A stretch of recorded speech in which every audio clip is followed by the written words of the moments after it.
And looking on that document, I really have to say a big thanks to Mark Golding, right, and those lawyers who did not sign this, right? Because if they had signed this, believe you me, Jamaica, right, we'll be ending into a part of dictatorship. We're going to deal definitely with the constitution reform. We want the people to, stay fixed to what we are presenting here, because this is serious, right? And this is going to affect us, right? Yes. Okay. This intergenerational impact if this document was signed off on, right? Now let us read here as it relates to, let me just go under the subheading here. Is this 7 of 12? Yeah, that's number 7. 7 of 12, okay, all right. Now let us talk about the subheading here, 4.3, replacement of the monarchy with a republic, right? Let us look what is happening here. It is no longer considered appropriate for Jamaica's form of government to be a constitutional monarchy, and the head of state should not be a hereditary monarch, but instead be one chosen by a process in a representative democracy which affirms Jamaica's sovereignty. We all agreed with that. We all agreed with that. However, this transition will be achieved by 1, removal of the British monarch as the head of the state. 2, removal of the British monarch from the legislative and executive authority of the state. And 3, establishment of a new head of state for the Republic of Jamaica in the office of the president, with the president as the head of state performing ceremonial functions and exercising certain executive powers which do not involve the administration of the government. Let us move on. 4.3.1, method of appointment. The president. The selection of the president is to be done through a 2-stage process of nomination and confirmation. 1, nomination by the prime minister. After consultation with the leader of, after consultation with the leader of the opposition with a view to arriving at a consensus. Yes. Nomination by the prime minister after consultation with the leader of the opposition with a view to arriving at a consensus. And confirmation by the parliament in a joint sitting of both houses and a vote of 2/3 majority of each house voting separately by secret ballot. 3, in the absence of consensus between the prime minister and the leader of the opposition, each is empowered to make a separate nomination to be confirmed by the houses of the parliament sitting jointly, and a vote of an obsolete majority of each house voting separately by secret ballot. 4.3.2, required qualifications. The holder of the office of the president must, 1, be a Jamaican citizen by birth or descent. Okay, we agree with that. 2, be ordinarily resident in Jamaica and be permanently in Jamaica for at least 10 of the last 15 years preceding nomination. 3, not be under a duty of allegiance to a foreign state or foreign power by his or her own act and not another person's. And, right, 4, not be disqualified for election to the parliament. 4.3.3, functions and powers. The powers now exercised by the Governor General by virtue of the constitutional relationship with the monarch, statutory provisions, and by general custom are to be exercised by the President of the Republic of Jamaica under the reformed Constitution, 4.3.4. Tenure of office, 7 years. Renewable for a second term of up to 5 years. We're going to have to discuss on that 7-year situation.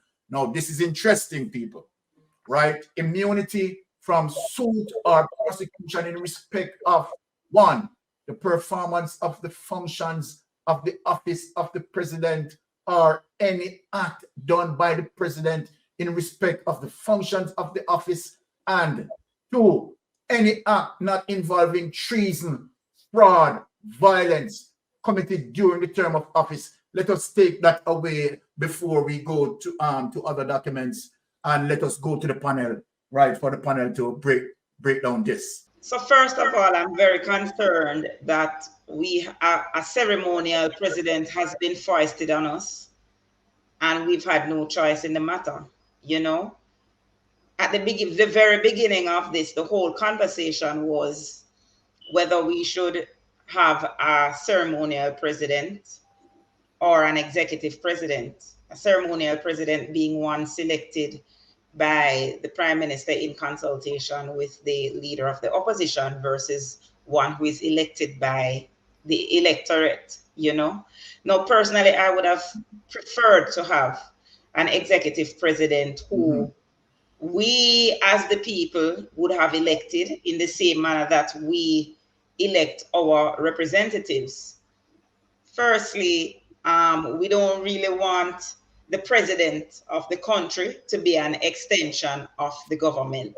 We want somebody that is wholly and totally independent in terms of thinking and in terms of action.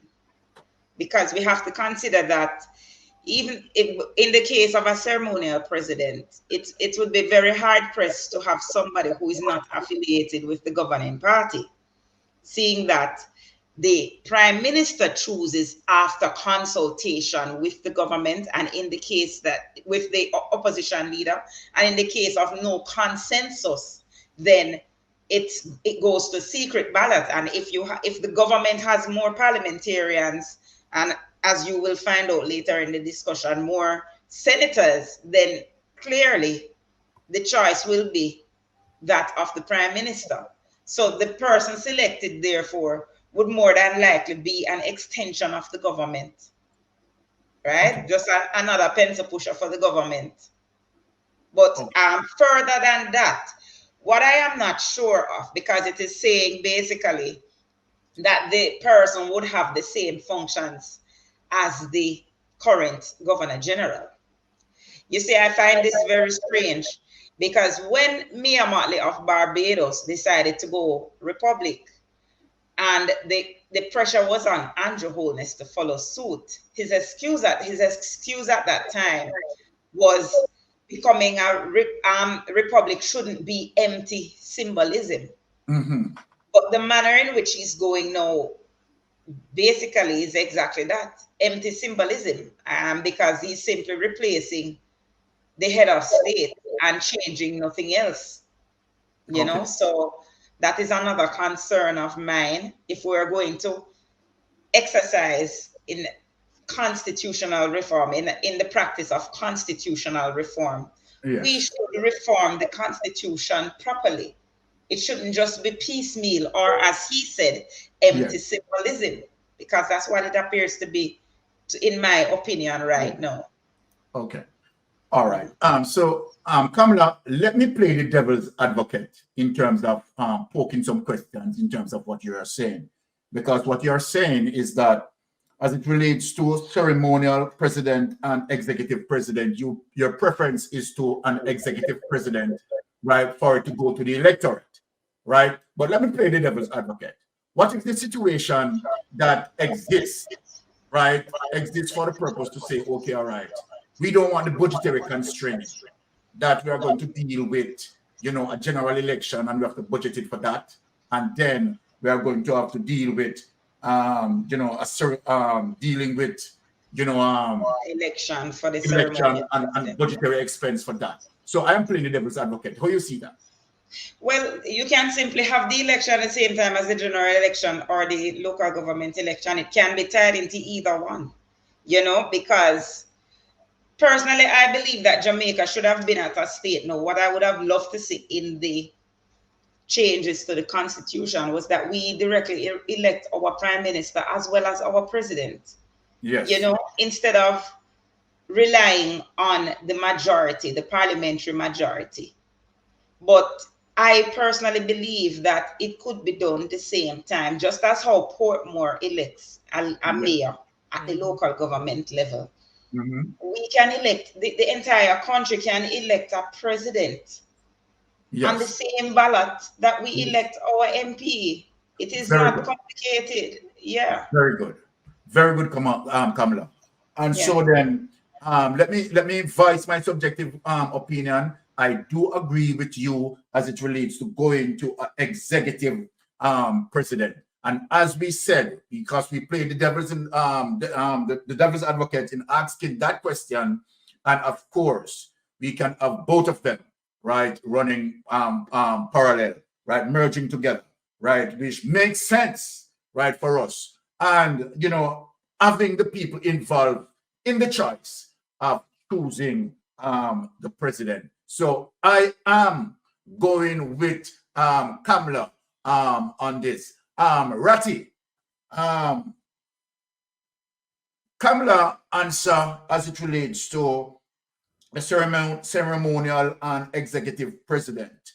I want to ask you as it relates to, you have situation where we talk about the president immunity. Do you agree with Kamala's position as it relates to executive president? What say you on that? And I want you to answer that question. I agree with her that Exactly. I just dislike the idea of the prime minister nominating and in consultation with the leader of the opposition, and if there's no consensus, then they have to, each person has to supply the name of a person, and then it goes before the. No, if you're going to have an executive president, the people should be involved, and there is no other way around it. And the idea that you can grant, it seems to me like blanket immunity to the president. I have a problem with that, because there is a certain person in Jamaica right now who has this kind of immunity, and he's called the Governor General. You can't sue him in any court in Jamaica. And look at what he did with proclaiming states of emergency, that the taxpayers are now paying victims of states of emergency who they picked up and detained unlawfully for an inordinate period of time. Gross violation of human rights. So I just don't like that. The thing having to do with functions of the office. No, I think that they should carve out some kind of an exception for that, to say, no, if he's going above and beyond what his duties require, then he should suffer some consequences as well. You can't have him just sit there comfortably knowing that he can do anything, and except for treason and some other crime, and there are murder, then there's nothing that can. No. And then also, I must mention this. It says that in the qualification, it says that person to become president must satisfy certain provisions, blah, blah, blah, blah, blah. One of them is, it says you must be a citizen by descent or birth. What about a citizen by marriage? Because guess what? The Constitution says, and I'm looking at it right here, it says you can't discriminate against anyone on the ground of on the ground of being male or female, race, place of origin, social class, color, religion, or political opinions. You're going to have a problem if somebody who is married to a Jamaican and the person lives in Jamaica and the person says, look, I'm as much a Jamaican as anyone else here. And then you say, no, but you're not a Jamaican by descent, or you're not a Jamaican by birth. And in fact, that person may have more claims to being Jamaican than somebody who's Jamaican by descent, because descent suggests that is your mother or your grandmother, somebody outside the country. And like the reggae boys, for example, right. So you're telling me then that they have more rights to being Jamaican. And see, That's where we run into this problem with this visa, this citizenship thing, and who has more. And we heard some really silly politician talking about her family. She feels she have more right to being Jamaican than Margot. It's absolute rubbish. Rubbish. This one, I'm telling you right now, if this passes, they're gonna sue. They're going to sue because what you're doing, you're discriminating. You have 3 classes of citizenship in Jamaica, or three avenues to acquire citizenship: Exactly. birth, descent, and Naturalization. marriage. A marriage, yeah, marriage naturalization, right? Yeah. Although the idiots them over Pika and the Minister of Foreign Affairs and Foreign Trade, them flyer them say, show up for the conference next month and you can get your decent citizenship. Don't forget to put the S in it. Decent. Yeah. Crazy. So you can't find it anywhere, but we have it. We have the flyer that them sent out. Them take it down. You can't find it anywhere, but we have it. The citizenship by decent. So somebody was saying because we're the dirty 30, we're indecent. So that's why we have to come to Jamaica to get a decent citizenship. To get a decent citizenship. All right. Yeah.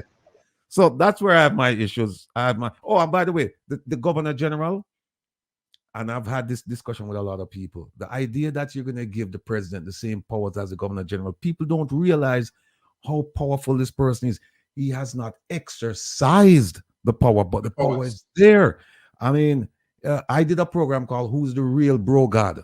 And we went through the Constitution, and we showed that the real bro God in Jamaica is the Governor General. Yes. I mean, when you talk about this man he's the only person by law who doesn't pay taxes by name or by title. In the tax law, in the tax code, it says the Governor General, no income taxes. So the $30-something million that he's being paid, straight in his pocket. Ultimate powers. Yeah, and then also he's the one, and Herb can speak to this because Herb wrote to the Prime Minister asking him to recommend to the Governor General to initiate a tribunal to look into the activities of the DPP and have her removed. He's the only one who can remove the DPP now. The Governor General. Yeah, he's the only one who can do that. And he's the only one who can proclaim a state of emergency. Way too much power. Way too much power. Like I said, I'm glad they didn't sign it because this would be devastating. And the way it was done also, it was just rushed through. And then when you look at the town hall meetings, go back and look at them and you see that some of these people on the panel, on the committee, they had no idea what they were doing. They had no idea what they were doing. I mean, I saw one where they asked the minister about the powers of the president. And she said, that's a good question. That's a very good question. And she still couldn't answer me. It was shameful. So I'll leave it at that. On it, Sir Herb. My take on it is that these people are doing some linear thinking where they cannot stray too far from the original document. They hate to do that, and it's showing, right? Yes. Just like the question that was asked about what are the duties of the new president, how is he going to be selected? And they couldn't answer it because they decided that they were not going to stray from the original. They're just going to, do a crossover. Exactly. But let me say this. And there are 17 countries that give citizenship by marriage in the world. I'm looking at the article published on February 27, 2024, right? And so if you only have 17 countries that will do that, and Jamaica happens to be one, if I'm a taskmaster, a spy master, and I want to infiltrate a country and I want to impact, the Chinese, we know, send their citizens to the United States to stay with an aunt or an uncle. And they send them as young as 4 years old. And they can tell that they're going to be very good in school. So what happens with that citizen is they grow up and they win scholarships. They win scholarships not to Harvard, not to Yale, but they win it to Caltech or to MIT, right? And if they are, if they've been in the country a long time and they have any kind of citizenship that they acquired, you can't really stop them. But if their objective is to go out in our technology arena, reverse acquire the software. This was done in Ohio with a certain company where they acquired the software, took it back to China, and reverse engineered everything. And all of the customers of that particular technology switched over to the Chinese, because here it was the Chinese at a lower labor rate could produce the same things because their people, and they could do it in a record time. They didn't have to wait a long time. So you have certain complications that arise when you hand citizenship to somebody. That's number one. Worse yet, when you hand citizenship to them and you turn around and you want them to be the person in charge because they're super sharp, right?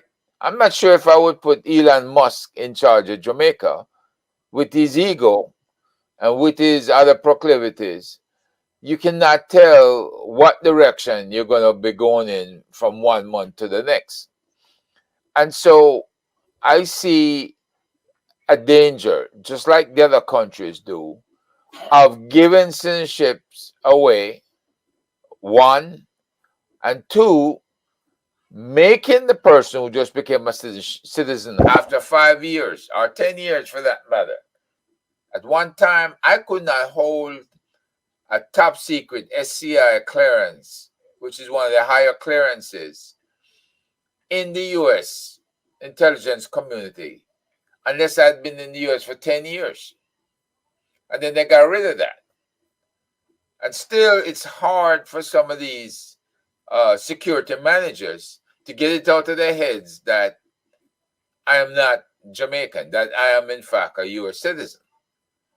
Because then they know you're going to have cousins, aunts, or uncles, and they want you to list all of them. So people would sit there and fill out 100 or 150, 200 names and give all that information. To what end, right?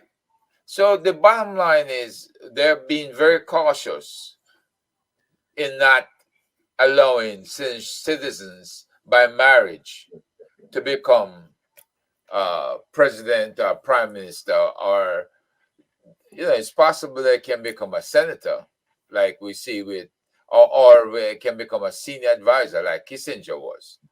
And you have other foreign-born people become senators and.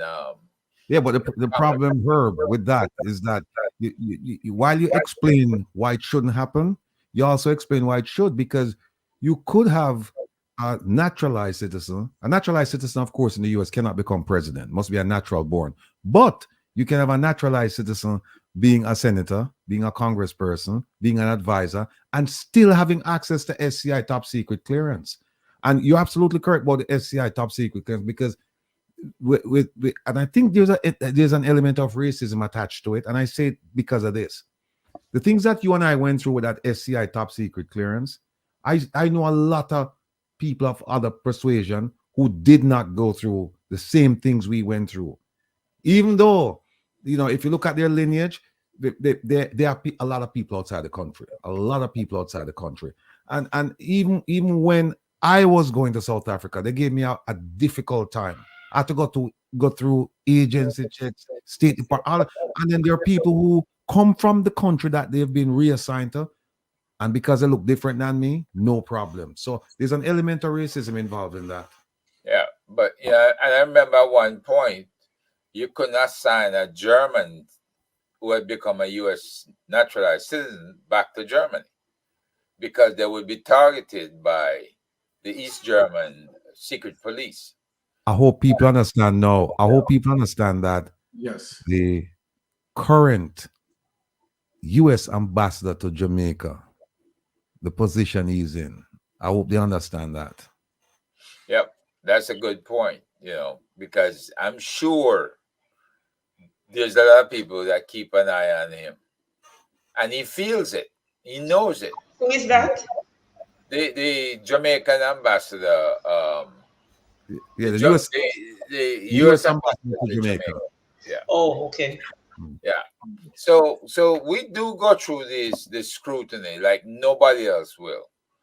And but like I say, if it's only 17 countries out of 190, how much? 92 UN countries that actually allow citizenship by marriage, right? Okay. So they tend to keep people on the outside of the fence. Yes. And so then, based on what Rattigan said earlier, that there are some essence of discrimination as it relates to that. I'll agree that we would prefer an executive president, right? Where, of course, the electorate involved in that. And we want for, right, all the people who are tuning in, right, as it relates to the sort of president that we want to elect, not a ceremonial president, right, that the prime minister is going to elect. We prefer to have an executive president, you understand, where the people have the choice to elect their president. The one that I was going to hit on was tenure of office. Okay. 4.3.4. Yes. Okay, let me Go ahead. They want to put this guy in for 7 years. And if he's breaking the law in the first year or the second year, you're stuck with him. Exactly. For 7 years. Exactly. Renewable for a second term up to 5 years. And we see how they are with the DPP. They don't want her out today. So maybe they running a check on, the fact that when they hold the majority seats in the fashion that they have, that they're gonna abuse the system. Exactly.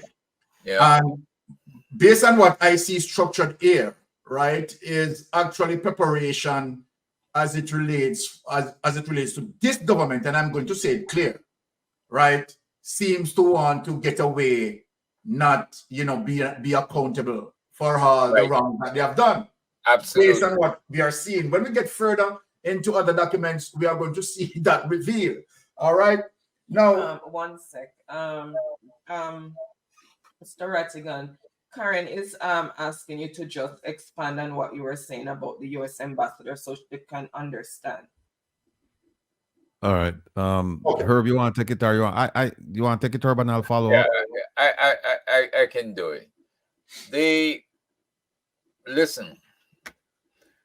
What's embarrassing to the U.S. is when a citizen of a country has the knowledge of what the U.S. is doing, has done, or plans to do to that country. And if that citizen believes that it is an undermining effect to their former home country, then they're expected to remain silent and not even raise it as a point. You have limited abilities to challenge certain things. Now, I come out and I can criticize what happened in the case of Mr. Siaga and Mr. Siaga's treason, where he freely accepted weaponry from the agency and he allowed those weapons to kill innocent young people before everything got into full swing after that. Now, how did I know this? I knew it because of the position I held. However, I could not say anything, and I could now base what I have to say on all the releases, all the agency people before me disclosed it, which was several of them that disclosed it, right? Because they had become disenchanted with the agency and they went ahead and did it. Also, from the releases that the agency did itself. So the agency is saying, oh, we're not that way anymore. But, there are other countries that suffer the same fate that they have not released stuff on yet. So you are in a unique position to where you can react to certain things, but you cannot react fully. And so they have their doubts about you before they stick you into a certain position. I was very surprised when the head of the Senate pushed for him to take this position. And knowing that even his brother being a police officer, he must have kept up with these things that were happening or had happened in Jamaica, right? When he was there and after he left. And so he's in a unique position now to help Jamaica to probably get reparations from the US, but he's not going to do it. If he does it, then he's not acting in the interest of the United States. And this is what they expect you to do, act in the interest of the US. They don't want you revealing anything either to the home country, because that in itself, you're now bridling the treason question, right? Wow. If you reveal too much. Now, some ambassadors come overseas to do business, just like Trump's ambassador.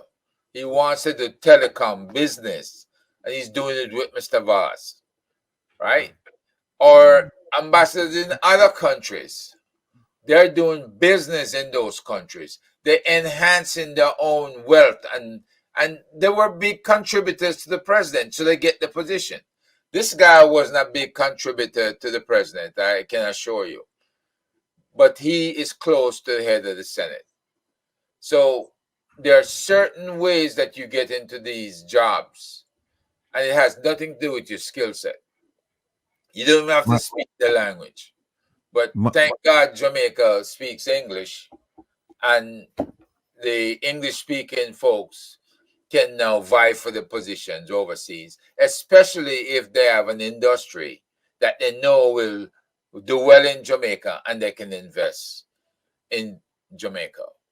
I know Mr. Radigan may have some additional stuff. Let me just add to what Herb said. The leader of the Senate and the Jamaica and the U.S. ambassador to Jamaica, who's Jamaican, they established a relationship based on Albany. I think they were in Albany at one point. Albany, New York, yeah. Yeah, they were in Albany. Yeah, because in fact he represents where I used to live in Brooklyn. Now, here is the thing, people, about an ambassador. An ambassador is the president's representative in a foreign country. And you have ambassadors in America, like ambassador to United Nations. We're not talking about those. We're talking about those who are assigned overseas. And here's the thing. They all have SCI clearance. What does that mean? It means that they get to see, thank you. They get to see all of the secrets of that country.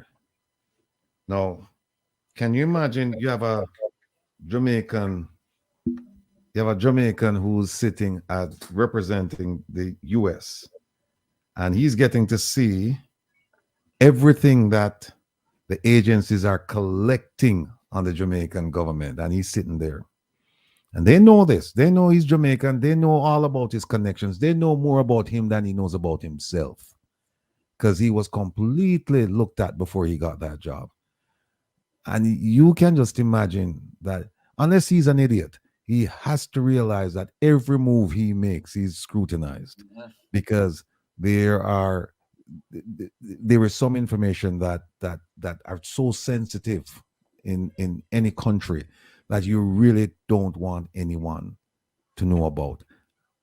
And then you add on top of that somebody who was born in that country, with relatives still living in that country, with associates still living in that country, who's socializing with these folks. You have to be extremely careful. I'm mindful about what some of the things that this person has seen. Now, I can tell you some of the things that I've seen happen overseas. I've seen, they have a whole bunch of cocktail parties and people drink and tongues get loose and people start talking. And I've seen cases where the agency that Herb just mentioned, they're in the collection business. And this is a fact. I saw it where they just said, we're not going to show the ambassador all of this stuff because he talks too much. Because what happens is that, and the Jamaicans, let me just explain this to you. If you think that the collection agencies are just some white people and you can see them a mile off, you're completely mistaken. You are completely mistaken. They're right next to some of these people. And when I say they're right next to some of these people, what it means. Herb knows what it means. It's called source. It's called sources. They're right next to them, and sometimes they have 2 and 3 so that they can verify the information. So A would give them information, and then they task B to find out if the information is correct. Then they have C to look at what B provided if it's correct. So sometimes they double verify, quadruple verify the information. So that gentleman right there, he has to be extremely careful. Every word he says, I guarantee you it's been captured somewhere. Every word, every person he meets with. Oh, and by the way, he has to talk about all the folks that he's Herb said it, said that you have to fill out all of these forms, when you meet foreign nationals. And for him, all Jamaicans are foreign nationals because he's representing the U.S. government. So all Jamaicans are foreign nationals. And he's going to have to do a lot of reporting on all of these people that he's meeting. I mean, I've been through the ringer with this, and I'm telling you, it's not fun because they have a security officer who's on top of you, making sure that everything, all the T's are crossed, all the I's are dotted. So, in a nutshell, because I don't want to go beyond that and start spill a whole bunch of beans, but because we're still on the what do you call it? Non-disclosure, right? Yes. When they outbriefed you on a non-disclosure. But I don't want to go beyond that, except to say that he has to be very careful, more so than the one before him. All right. Thank you for the wealth of knowledge there. And I want for people to tune in and try to understand what you are saying here, right? And just be keen in terms of listening and process this information. We are breaking down the constitution reform as it relates to the so-called first phase of the constitution. I don't know why this government is doing it in phases, right? And I think that's something really cynical with that. They are doing it in phases.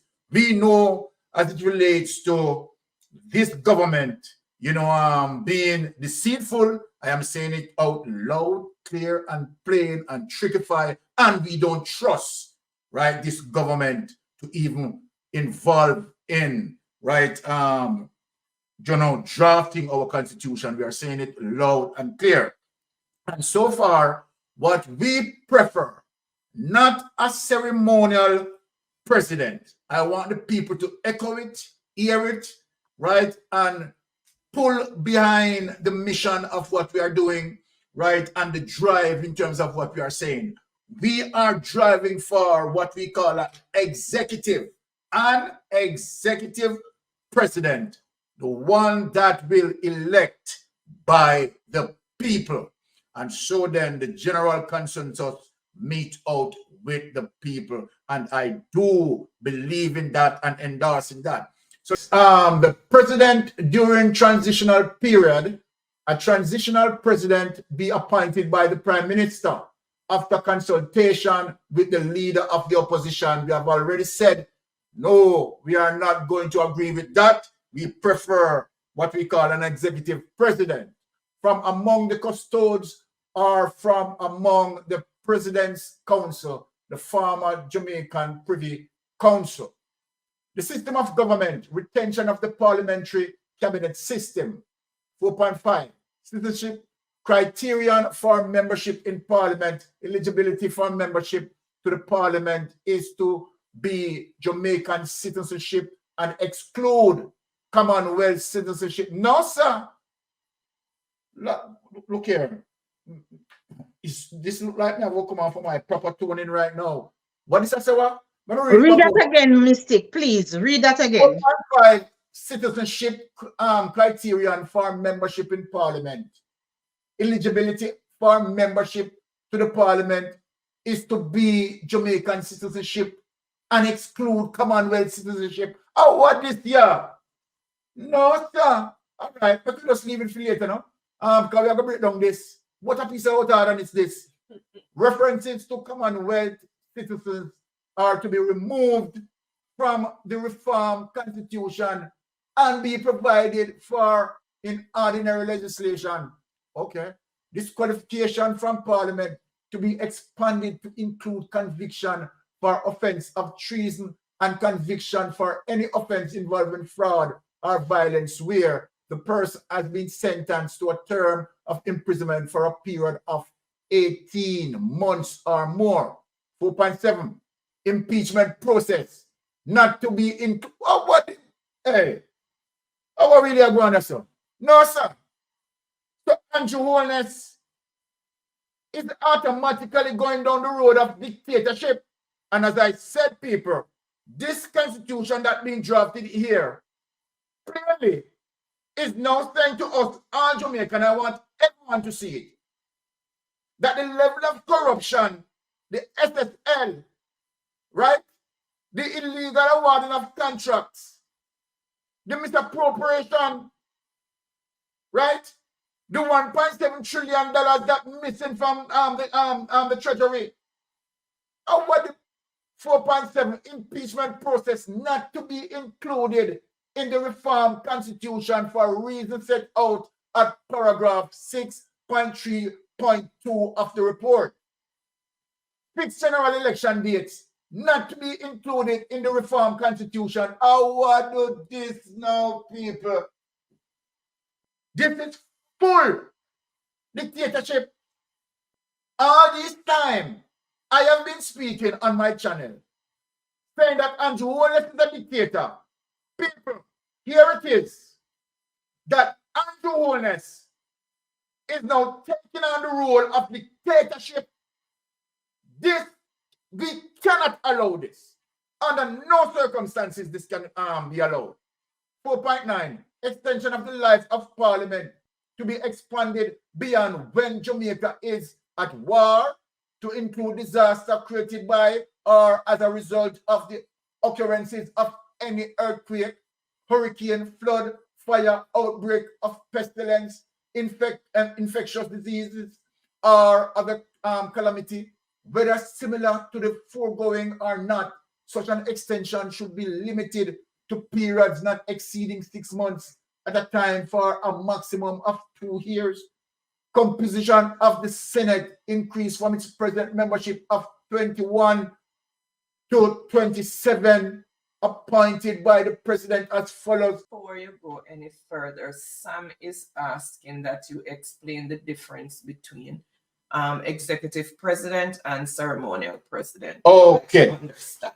All right. So in brief, Sam, when we talk about a ceremonial president, that process is going to selection of process is going to be done by the prime minister, right? Making that selection. And you know what? Let us go back to the document and bring about that document.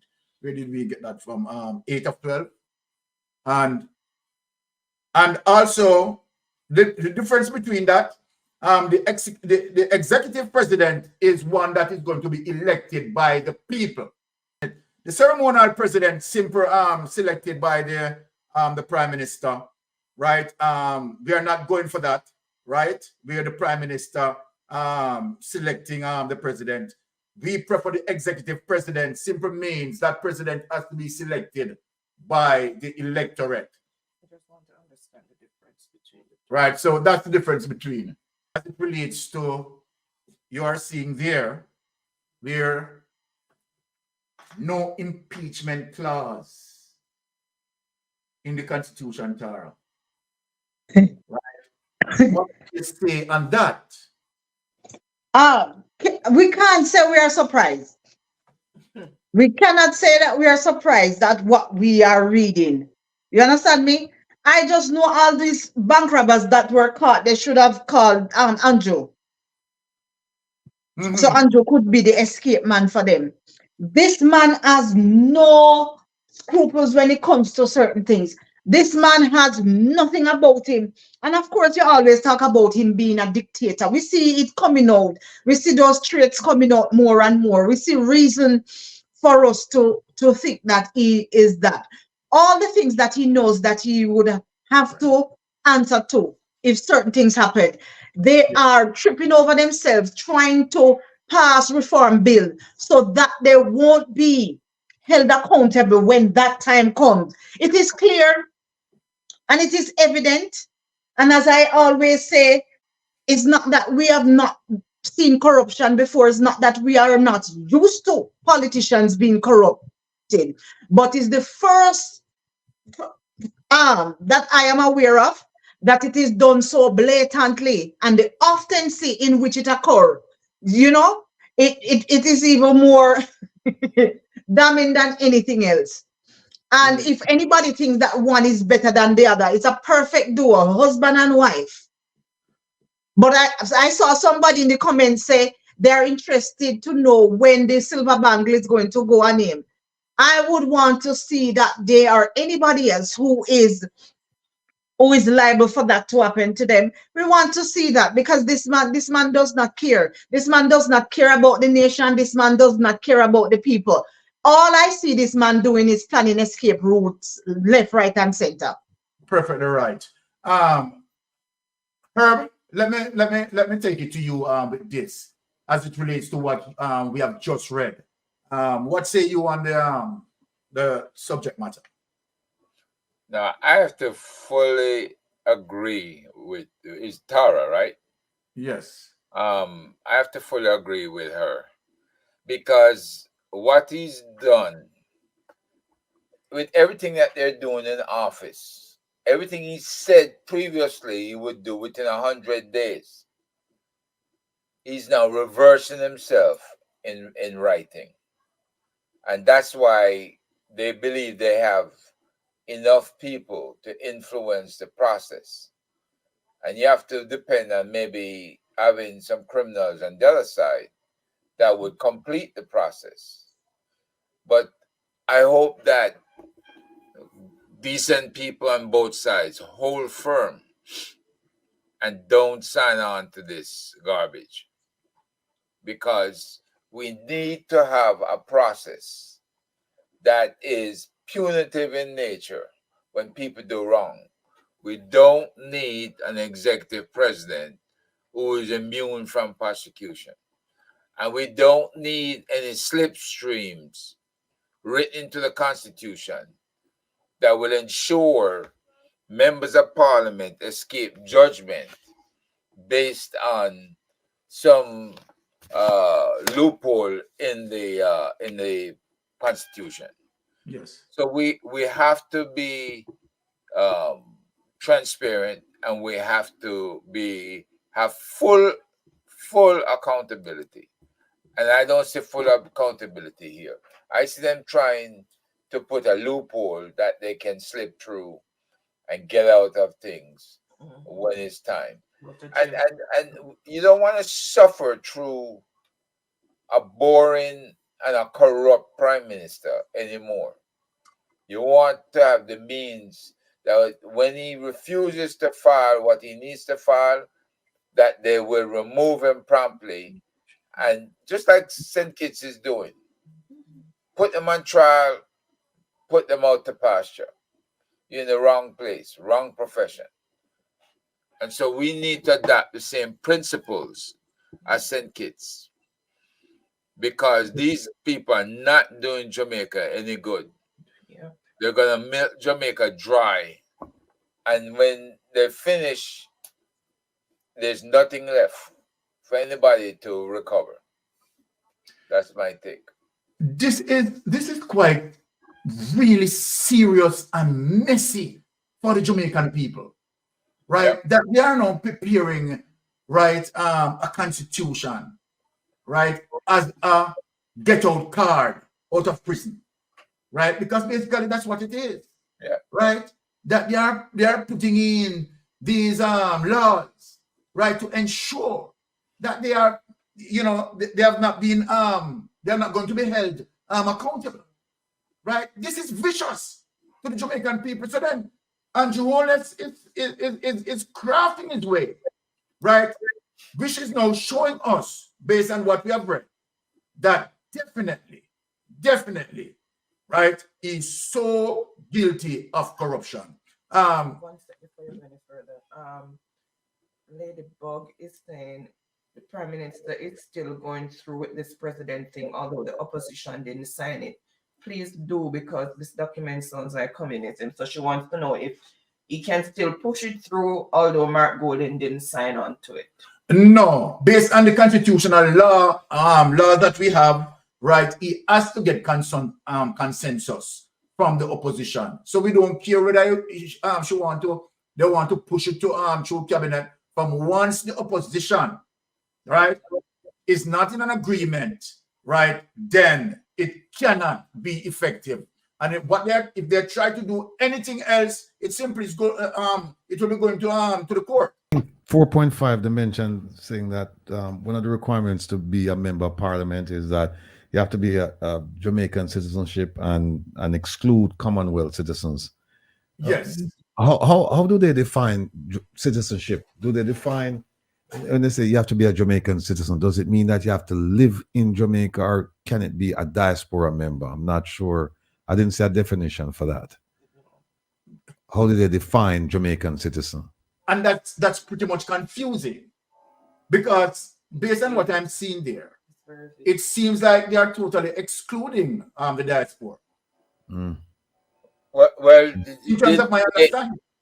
Didn't they say born in or derived citizenship was the Let us bring up back the document. because we want people to have I full. think that was for the president, though.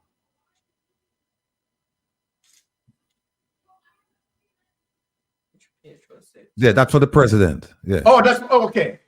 Yeah. Okay, yes, right. Yes. But then if you go down, you see the one for parliament. Yeah, It's at 4.5. 4.5. Here it is. There it is. Okay. Yeah. Let us 4.5 citizenship criterion for membership in parliament. This is what I'm talking about, right? Eligibility for membership to the parliament is to be Jamaican citizenship and exclude Commonwealth citizenship, right? References to Commonwealth citizens are to be removed from the reformed constitution and be provided for in ordinary legislation. So take that away. In addition to that, it would appear as if they said somewhere earlier that they would consider ordinary the citizens of the Caribbean for inclusion. Isn't that what they were saying, Ratty? That somewhere else? No, they were saying, yeah. But see what happened for the presidency. They said that you must be a citizen of Jamaica by descent or birth. But to be a member of parliament, it just says you must be a Jamaican, right? Jamaican, but it doesn't. Remember, now there are 3 ways you can become a Jamaican citizen: birth, descent, or marriage, and they don't distinguish that for admission to parliament. They don't distinguish that. For the presidency, they've distinguished it. But Byron, I want to touch on something that Herb mentioned, and he said it's a very important point. He said a lot of the things that were promised in the first 100 days, we see them kind of creeping back into this thing right now. Like, for example, the fixed general election dates. Can you just go back to that for me, please? I forgot what section it is. I think it's after 4.5. After 4.5, okay.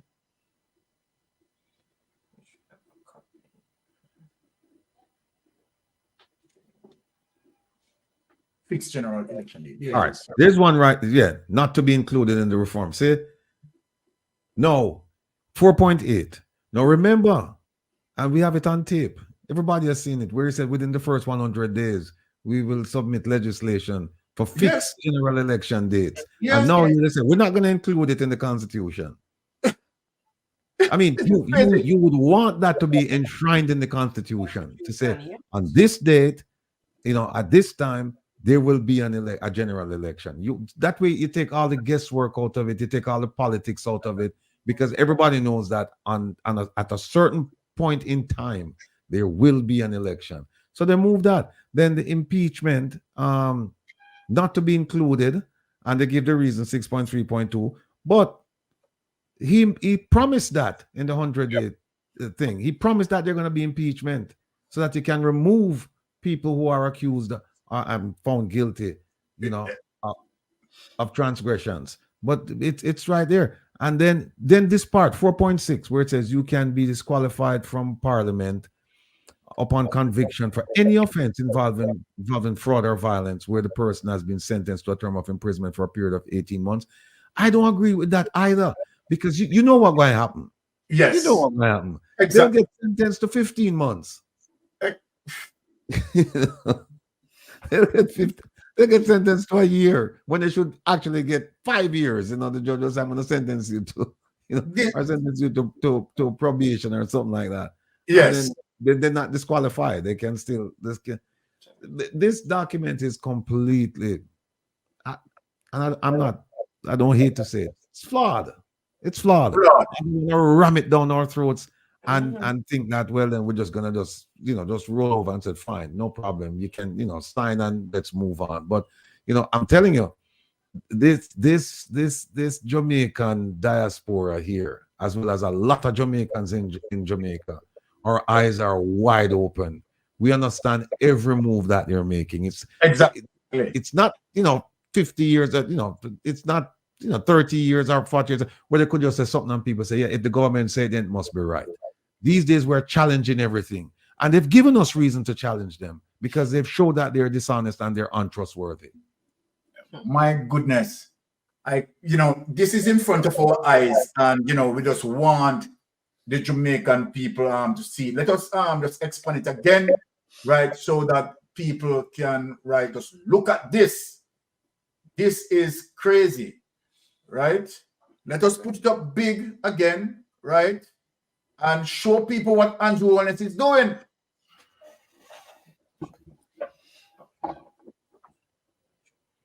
Right?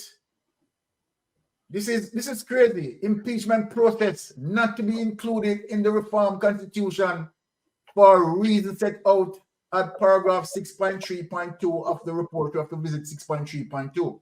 4.8 fix general election dates not to be included in the reform constitution. This is extremely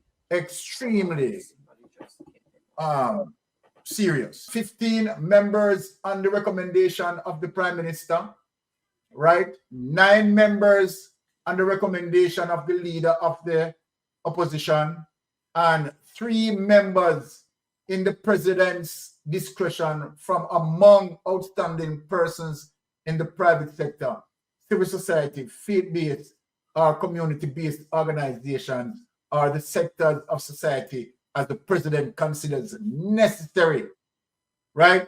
Let us speak about that, because we need what, a 2/3 majority, right, to pass, right, laws. And here, if we need a 2/3 majority to pass laws, based on what I'm seeing right here, 15 members, right, on the recommendation of the Prime Minister, that's 15. Right, 9 members on the recommendation of the leader of the opposition, right, and 3 members in the president discretion from among outstanding persons in the private sector, right? Now, I mean, the Prime Minister alone having 15 here, right, and another 3. Right, that would be what, 18, right, there, because 3 members in the president's discretion from among outstanding persons in the private sector, because it is the prime minister who would have selected the president. Of course, the president is going to favor him, right, in terms of that. So by these settings, right, yeah, automatically, you understand, that's 2/3. They don't really need the opposition. Let us go to the panel for this. But Ratty, let us break down this as it relates to what here as it relates to the prime minister, right? Recommendation for 15, right? You need a 2/3 majority to pass any laws. And 15 and 3 would be 18, right? And that being said, would have already given them their 2/3 majority. So why would they need the opposition? That's true. That's a good point. Yeah. That's a good point. No, this is because look, do the maths. 15 that is going to be recommended of the prime minister, right? And you have the opposition has 9 members on the recommendation of the leader of the opposition, and you have 3 members in the president's discretion from among outstanding persons in the private sector. And what we have to understand is the prime minister who is going to select the president. So the president is going to favor the prime minister. So then that 3 is going to go to the prime minister. This is crazy. So then if you check 15 and 3, that is 18 versus 9. And so then having the 18, they would have now reached their 2/3 majority to pass any to pass the law. They can never be opposed. So they cannot be opposed.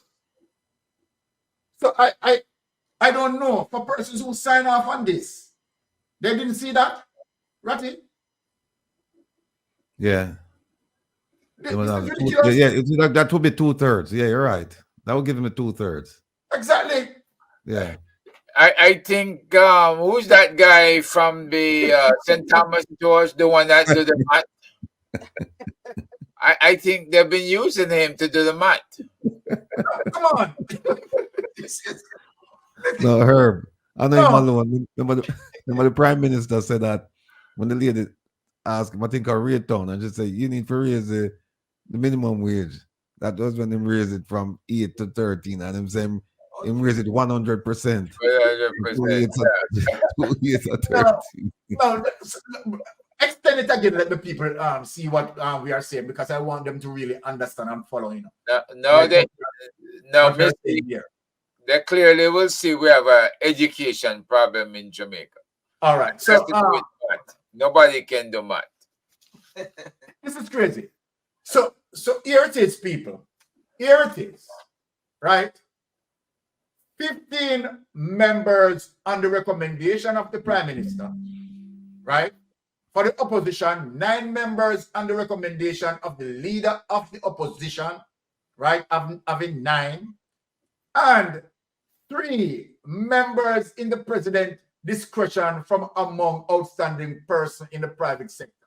So what we are going to do, people, it is the prime minister who would have selected the president. So obviously the president is going to favor him. And remember, right, if he's going to turn this governor general into president, this governor general, you understand, is already biased. So when we count 15 and 3, which is 18, right, they don't need opposition.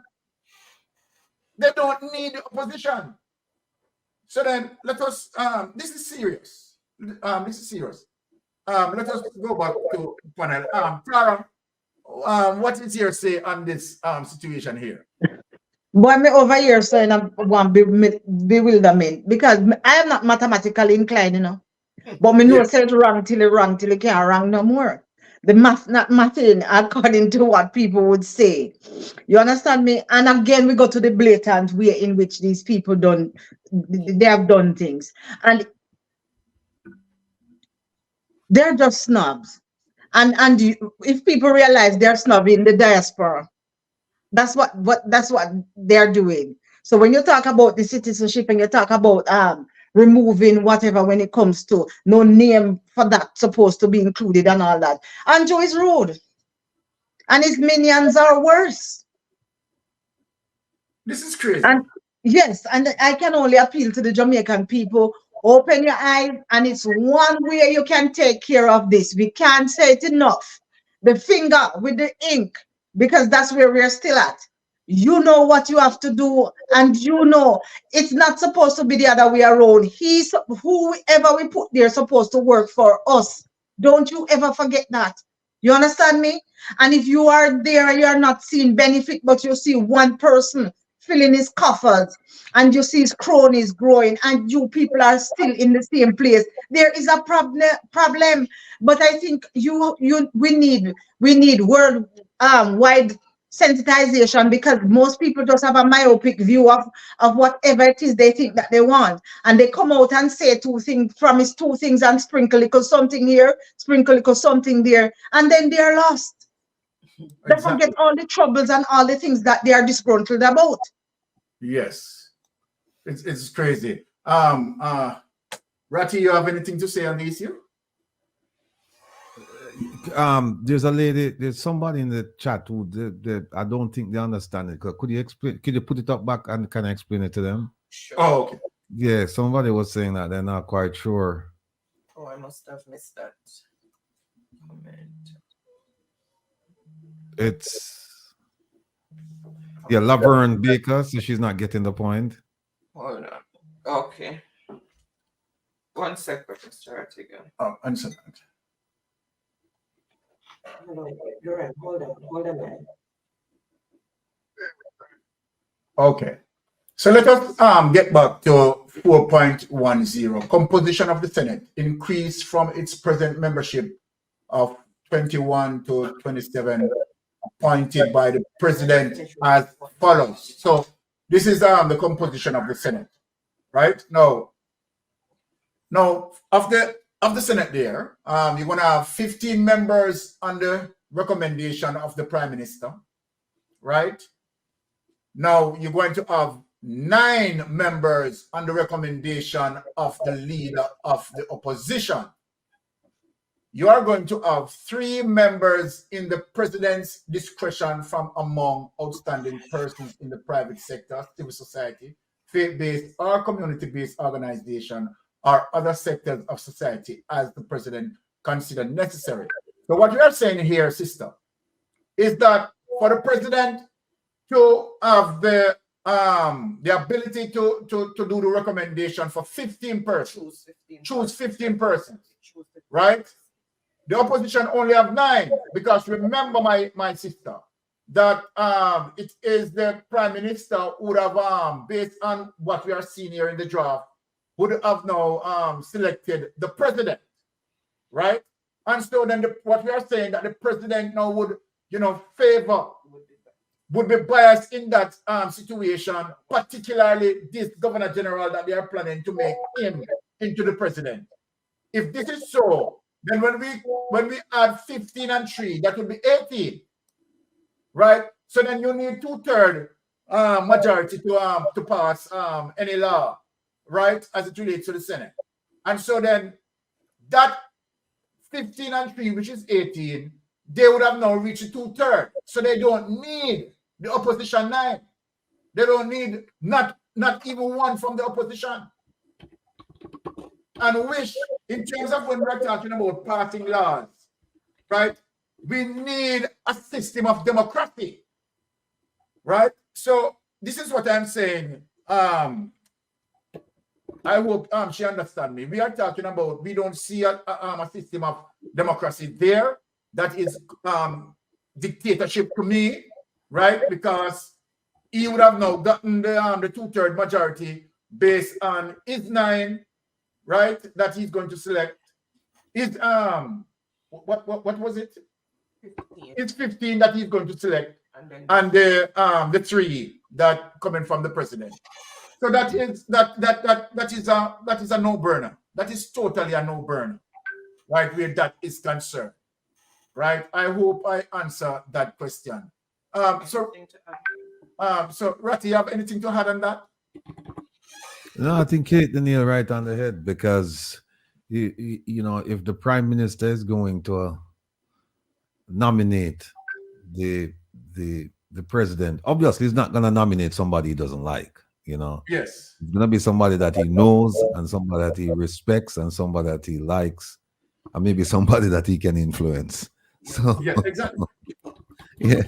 So the die has been cast, as they would say. So when you're looking at the voting, you just have to assume at this point that the 3 would join the 15, and there Exactly. you have the 2/3, and it's over. And so they don't need the opposition. Right? We can't have something like this. We just definitely, Andrew Holness is just a crooked person. He's extremely crooked. If he insists on that mistake, then Yes. they need to turn around and make the Senate positions all voting positions. Let Yes. the people of Jamaica vote for the Senate, Yeah. right? No shenanigans, because they can't afford to have the Senate. They're lawmakers, and they can't afford to have the worst of the private sector up there. Yes. Even if they don't do a background on these guys before they appoint them, you don't know who you're appointing. The people of Jamaica don't know who's being appointed. Yeah. Exactly. No. So let us tell the people. Someone, Mike is okay.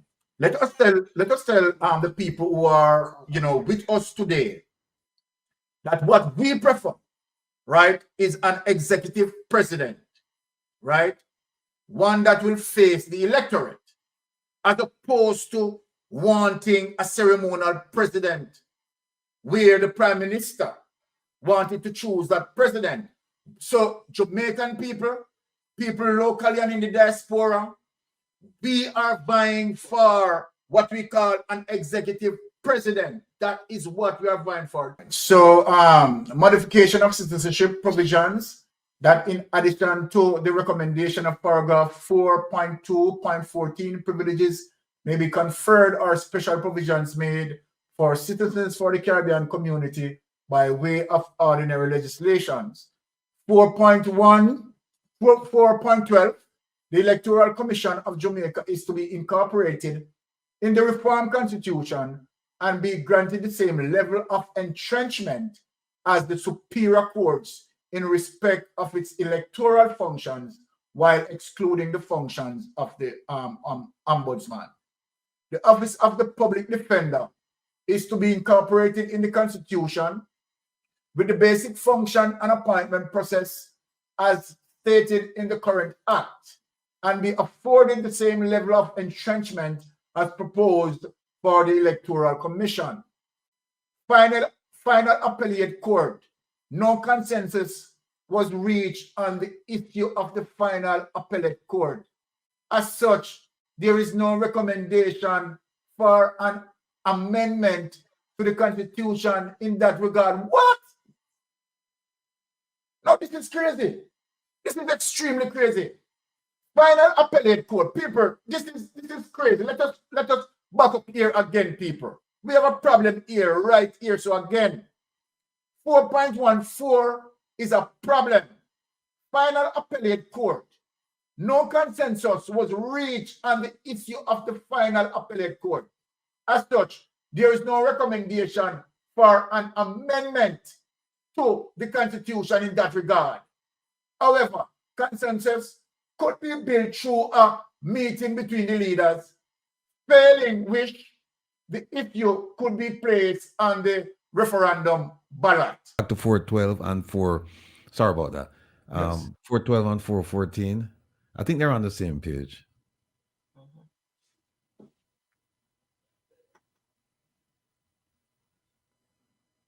All right. Go to, all right, stop that right there. 412, right? The Electoral Commission of Jamaica is to be incorporated in the Reformed Constitution and be granted the same level of entrenchment as the Superior Court in respect of its electoral functions, while excluding the functions of the Ombudsman. So they're going to split that because the Ombudsman is with that. So they're going to split it. What I don't understand is why would you entrench the Electoral Commission in the Constitution, but you don't have no provision for fixed general election dates, because that would come under it seems that would come under the ambit and the reach of the Electoral Commission if you have a fixed Exactly. electoral date. So if you're going to put that in there, you might as well put fixed election dates in there as well, Exactly. because they will run it. The 414. Could you scroll up a little bit for me, Anne Marie? All right. Here's where I have a problem. Final, no consensus was reached, right? And it's bolded. So are they saying that? And it says, as such, there's no recommendation for an amendment to the Constitution in that regard. So are they saying that the other provisions we have looked at, that they reach consensus on those, but they couldn't reach consensus on this? Well, by that wording, they would mean that. Yeah, that's what I'm saying. I don't think that's what they want to say, but that's what they actually wrote. They said no consensus was reached, and therefore they're not putting any recommendations for an amendment. But everything we've read so far, they're all recommendations. So what they're saying is that the opposition, we reach consensus on these, but that's not the case. No. That's not the case. So, but then, you know why I think that the 414 is there? Because they flip-flopped on it. They flip-flopped. At one point, they were like, yes, we should leave the Privy Council, join the CRC. CCP. Next minute, no, we should stay with the Privy Council. They're waffling on it. So they don't know how to really deal with this issue. But that language right there where it says no consensus was reached and therefore there is no recommendation for an amendment, I don't know who are these brainiacs, but it's written in English, and the official language of Jamaica is English. The official one is English. I don't know how, and these are supposed to be bright superstars, and look at all some of the mistakes they've made. So I don't know, but that one there is a problem. If I don't know how they're gonna do it. I don't know how they're gonna do it, because now what they've done is they've kicked it down the road to say maybe we should decide this through a meeting between the leaders, failing which they're saying that it would go to a referendum. I don't know. Okay, all right. Herb, what you have to say on this situation here, Herb?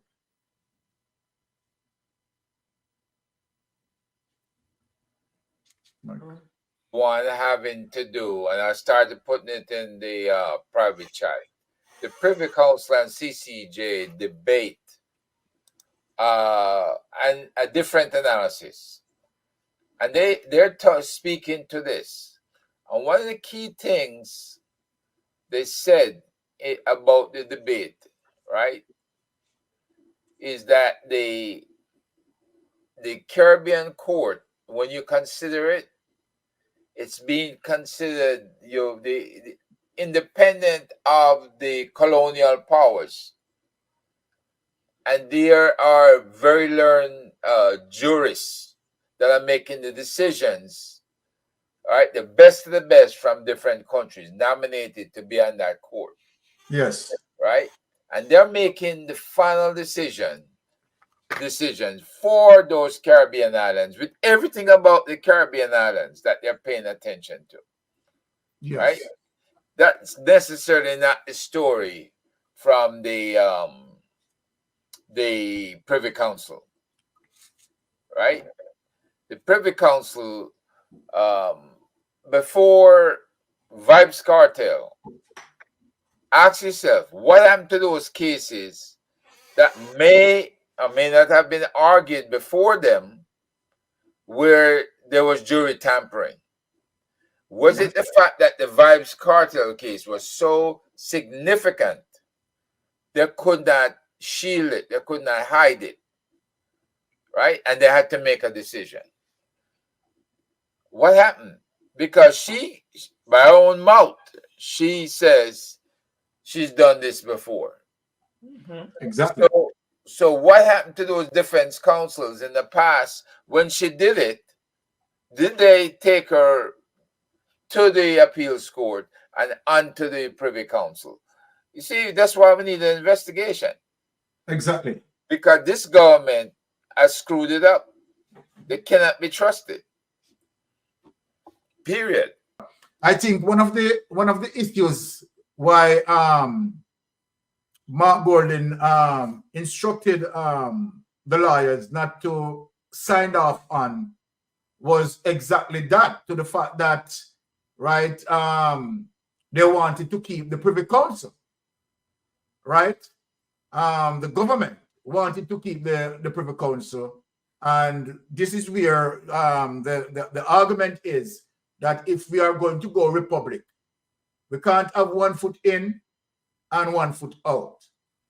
So then we need to totally lose ourselves from all the tentacles of our monarchy, right? And so then, right, we don't need to go to the Privy Council. I think we believe in our jurisprudence, right? And so then we are saying the Caribbean Court of Justice, right, will be our final appellate court. What say you about that?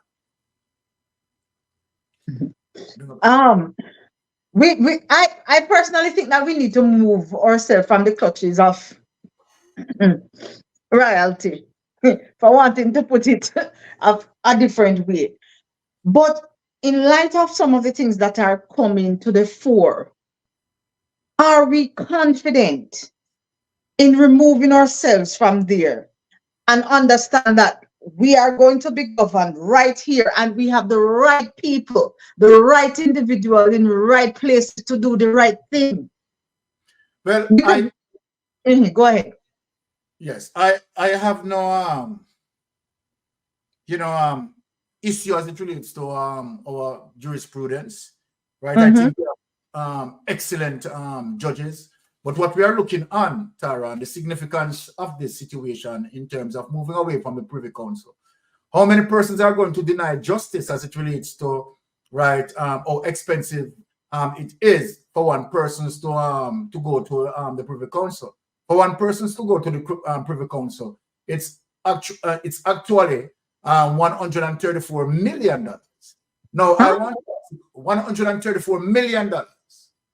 Right, it is going to cost one person, right, to go to the Privy Council. So then I am saying, if you have a government that care for us, right, and want to move away from the monarchy, right, right, keep the Privy Council. How many people, right, are going to just deny justice? You understand? You mean how many more? You mean how many more? Yes, so I mean that is crippling in terms of we wanting to keep the Privy Council, right? How many persons can get justice from that? It is very expensive. But maybe that's sadly, and we can go to that. Maybe we fall off, but maybe that is one of the reasons why they toy with the idea, because the Vibes Cartel case was a pivotal moment when it comes to our justice system and the revelation of many things that we see. You understand? Exactly. The inadequacies. You understand? So they did not bargain on somebody to really have the money to go to the end. So maybe that is something that they really rallied in, just in case that this happened.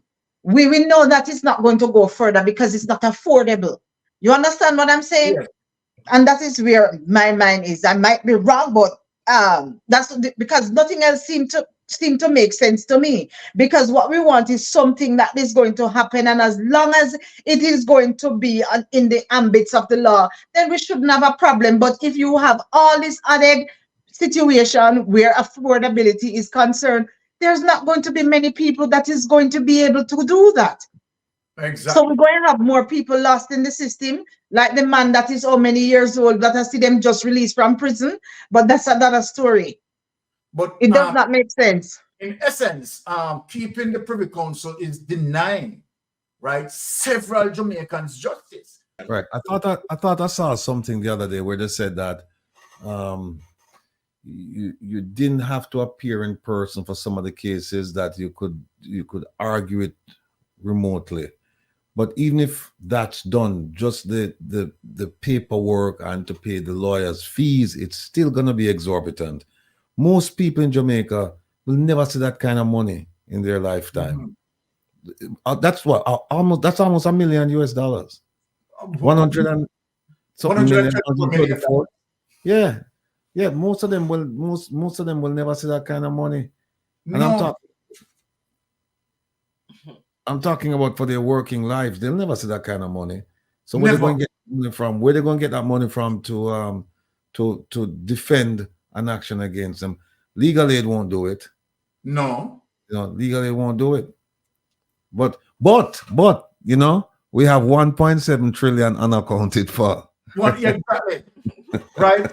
And you know, this goes to show me that this government, Andrew Holness, is definitely the government of exclusion, not thinking about the common man any at all, right? Because if you're drafting a constitution and you said, okay, you are, you know, drafting the constitution for the betterment of the people, you're talking about situations, our supreme law that is going to have an impact. We are talking about an intergenerational impact. Mm-hmm. It is going to affect generation upon generation upon generation. We just can't have this. And, you know, surprisingly, that Andrew Holness, right, and his government, right, wanting to, you know, want to say that, you know, the opposition, right, need to sign off on something like this. The opposition cannot, there's no way that the opposition can sign off on something like this. If the appeals were to be prosecuted in Port of Spain at the headquarters of the CCJ, then it is more than likely that many more persons who may be aggrieved by the Court of Appeal decisions in the Caribbean would be in a financial position to approach the CCJ. Some members of the committee that signed the document already, even with those flaws in it. I told the meeting and the minister that I couldn't sign the document unless I saw the rest of it. The document was not given to the members of the committee to be able to take home. It had a stamp on it as restricted copy. After you read it, they were taken back. That is not the transparency and the trust that we expect in a country that is looking seriously at reforming its constitution. This is not a way to proceed with the business of the constitution. We have not had sufficient communication with the public about what we are doing and what is considering. Up to now, I do not know because I have not seen whether or not there are verbatim minutes, verbatim report of all of our meetings. I have not yet considered what I will be doing. I have not refused to sign. I have a lot of concerns about the whole way the report has been compiled and some of the things that are in it. And I have great concerns about how the whole question of constitutional reform was dealt with from this time that the Constitutional Reform Committee was formed and convened. Okay, so that is Mr. Hugh Small, one of the constitutional lawyer, right there. He refused to sign because obviously, right, he's talking about not having consensus, right, on some of the issues, and obviously there were some differences as it relates to you know, moving from the Privy Council to the Caribbean Court of Justice. Now, anything on that, Ratty? Look, the whole document for us fling away.